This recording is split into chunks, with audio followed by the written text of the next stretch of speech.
ফেনীর পরশুরামের নিজ কালিকাপুর সীমান্তে বল্লারমুখা বেড়িবাঁধ নির্মাণে বাধা দিয়েছে ভারতীয় সীমান্তরক্ষী বাহিনী বিএসএফ। তবে কাজ বন্ধ হবে না বলে সাফ জানিয়ে দিয়েছে বাংলাদেশের সীমান্তরক্ষী বাহিনী বিজিবি। তাদের সাথে যুক্ত হয়ে স্থানীয়রাও প্রতিরোধ গড়ে তুলেছেন। বর্তমানে বিএসএফ এর সাথে বাধা উপেক্ষা করেই বর্ডার গার্ড বাংলাদেশের পাহারায় চলছে বল্লারমুখা বাঁধের পুনর্নির্মাণ কাজ। এর আগে গত বছরের 20 আগস্ট শূন্যরেখায় বিএসএফ এর বাঁধের বাংলাদেশ অংশ কাটার চেষ্টায় ব্যর্থ হয় স্থানীয় জনতা ও বিজিবির বাধার মুখে। পরে ভারতীয় অংশ কেটে দেয় 5 থেকে 15 ফুট উজানের পানির ঢলে তলিয়ে যায় গোটা ফেনীর বিস্তীর্ণ জনপদ। আর এই অংশের পানি প্রবেশেই গত বছরের আগস্টে ফেনীতে হয় ভয়াবহ বন্যা। ক্ষতি হয় 2,500 কোটি টাকারও বেশি। সম্প্রতি বাংলাদেশ অংশের ওই বাঁধ মেরামত শুরু হলে বাধা দেয় বিএসএফ। এতে জনমনে দেখা দেয় আতঙ্ক আর উত্তেজনা।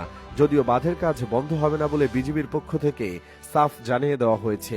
বাধা উপেক্ষা করে কাজ চালিয়ে যেতে ঠিকাদারদের নির্দেশ দিয়েছে বিজিবি। উল্লেখ্য, ভারতের পক্ষ থেকে বাধা আসতে পারে এমন আশঙ্কায় সংশ্লিষ্ট সকল বিভাগকে আগেই লিখিতভাবে জানানো হয়েছিল বলে জানান পানি উন্নয়ন বোর্ডের নির্বাহী প্রকৌশলী মোহাম্মদ আখতার হোসেন মজুমদার। সে অনুযায়ী আগেই ব্যবস্থা নেওয়া হয়েছিল বলে জানা যায়।